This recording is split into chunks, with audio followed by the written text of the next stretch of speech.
How's it going, everybody? You know who it is. My name is Sanwoo, and as most of you nerds have probably already seen, the Digitakt II has been released yesterday or today, whatever time it is in your country.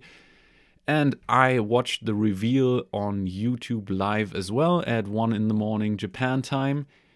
And somehow I came out of it with mixed feelings. Mixed feelings because at first, of course, I wanted to buy it. I'm a sampler junkie, so every new sampler there is, I'm somewhat interested in getting my hands on it. But the price has increased quite significantly. I believe now it's on par with the Digitakt. And I didn't quite have the money ready, so I decided to wait a little while.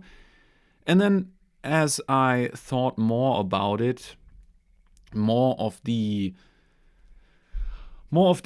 negative feelings or the more critical feelings about the Digitakt started to show. And one of those things is based on the main feature request that I've always had for the Digitakt, which of course is a proper slice mode. What do I mean by proper slice mode? Of course, a mode in which we can slice a sample into multiple parts and decide where the start and the end point for each of these slices is manually. And the original Digitakt didn't have that. They didn't even have a slice mode at all for a long time.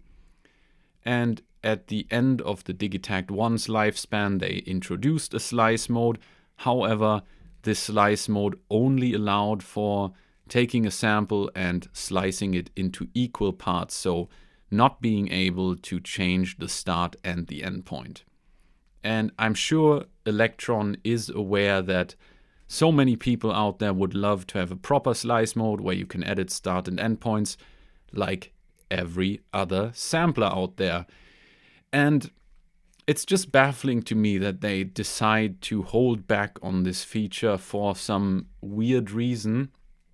A lot of people say it's to not cannibalize the Octatrack, because now the Octatrack still has this feature over the Digitakt, but to me that seems like such a silly reason to not implement this feature, because for how long are you gonna sacrifice making the newest, best item that you can make just because you have an older item that you might trump with features now? Of course, you would want to improve on your old gear that you've produced and make better gear, not make worse gear just so the old gear doesn't look as bad. It absolutely doesn't make sense to me. And it seems like they keep doing that because I'm sure that before producing the Digitakt II, they were aware that that's a feature that people would want, but they decided not to implement it. Of course, they may do so in future, but don't buy gear because you expect it to do something in future that it doesn't do yet. So we'll have to wait and see.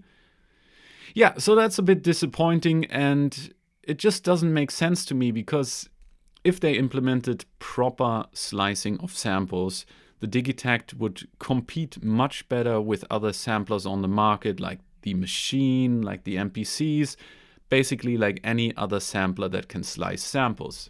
Yeah, so those were my critical feelings after watching the reveal and thinking about it a little more.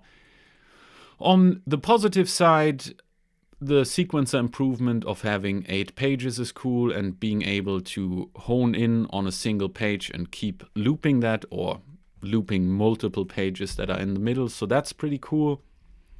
I like that you have the chorus effect accessible, and I believe that all the effects are now per track. That is pretty cool for sound design. I like the trig modes, so the velocity mode, the 16 levels, and whatever else there was, because the 16 levels allows you to then send this velocity to different parameters using the velocity mod function. That was something I was hoping for, and that will be really interesting. And another thing that I was disappointed by was the perform mode, or the control all feature. Because yes, it's better than control all was before, because you can now select which of the tracks are not affected by it. However, I think they could have gone a lot further and created a proper performance mode like it is on the Analog 4 or the Analog Rhythm, where you can actually select various parameters of various tracks and control them with a single potentiometer or encoder. And yeah, this just seems too simple in my opinion, and it could have been done a lot better and made for a much more interesting feature in my opinion.